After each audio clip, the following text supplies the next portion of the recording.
মধ্যপ্রাচ্যের উত্তপ্ত বাতাস যেন আরও ঘনীভূত হয়েছে।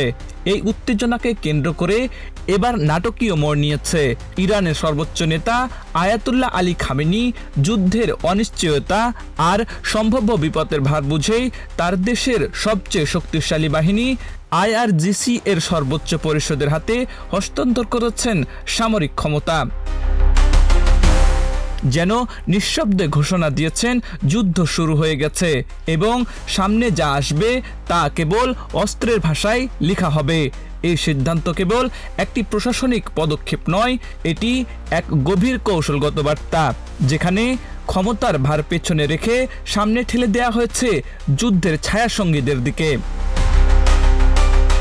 ইরান ইন্টারন্যাশনালের বরাত দিয়ে জানা যায়, রাজধানী তেহরানের উত্তর পূর্ব অঞ্চলের লাভিজান এলাকায় অবস্থিত একটি গোপন বাংকারে খামেনিকে ও তার পরিবারের সদস্যদের নিয়ে সরিয়ে নেওয়া হয়েছে।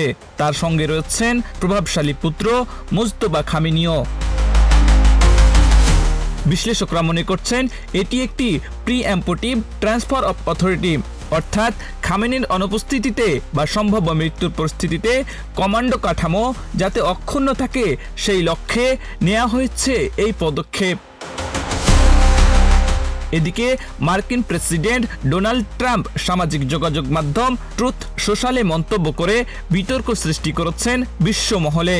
তিনি লিখেছেন, আমরা জানি খামেনি কোথায় লুকিয়ে আছেন, তিনিই সহজ টার্গেট, তবে আপাতত তাকে হত্যা করা হবে না, কিন্তু আমাদের ধৈর্য ফুরিয়ে এসেছে।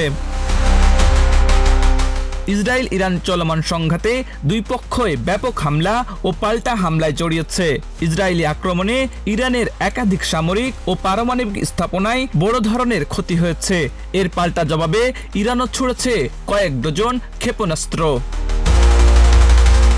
এই প্রেক্ষাপটে ইরানের প্রেসিডেন্ট মাসুদ পেজেশকিয়ান হুঁশিয়ারি উচ্চারণ করে বলেন, ইসরায়েল যদি আগ্রাসন অব্যাহত রাখে ইরান আরও কঠোর জবাব দেবে।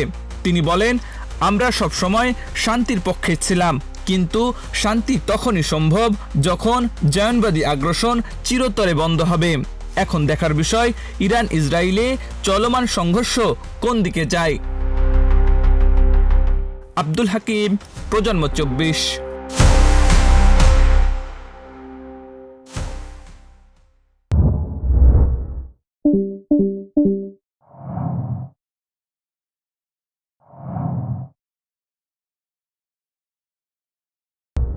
Thank you.